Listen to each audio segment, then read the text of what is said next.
Drifter, written by Jim Mintz.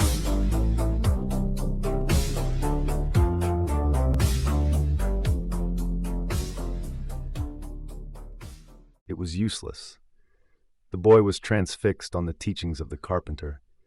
So the entity had him remain asleep as he woke him early in the morning. The sun had not yet risen. The entity made the body of the boy get up out of bed and walk towards the front door. He was to leave the city, travel back to Pompeii, as per the wish of the carpenter, the entity had decided. "Where is it you go at such an hour?" the widow asked. She was sitting at the dinner table by the door, in darkness. The entity did not sense her. He did not wish to lie either. "It is time I leave," he said. "It is time," the woman wondered. "Yes. Why now? Now is as good a time as ever. You're going to follow the carpenter, aren't you?" "No, I am going home." "Home? Back to Pompeii. At this hour, now is as good an hour as any." The widow stood. "I shall join you." The entity assessed this as an option. What good would her presence serve? "Why don't you follow the carpenter?" He preaches love. "Do you not believe in love?" "Blasphemy," the widow spat. "He teaches rebellion." "Why honor such a vicious ideology?" she said. "Rebellion from what?" "From everything. He is against the teachings my father gave us."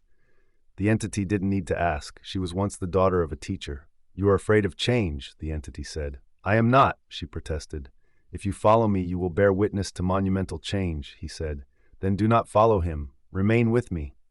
"I'm not talking about the carpenter. I'm talking about the mouth of hell opening up and swallowing all." "If you don't want to witness this, do not come with me," the entity replied. "What is this blasphemy you speak of?" she asked bitterly. The entity had a flash of a memory of his time in the voids, the medical bed, the body he held, the connection to a reality vastly different from the one he was in right now. At this place, the current time was a distant age, events long past.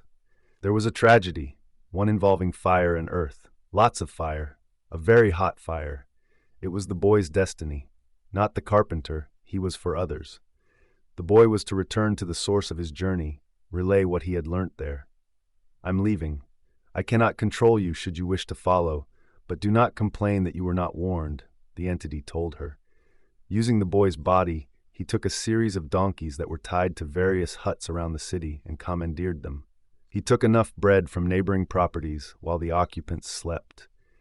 He loaded a cart with as much as it could carry, tied 3 donkeys to the front, and trotted the cart out of the gates of the city, following the river towards the desert as the sun rose on the hot earth and gave way to the heat that would accompany him on the long journey.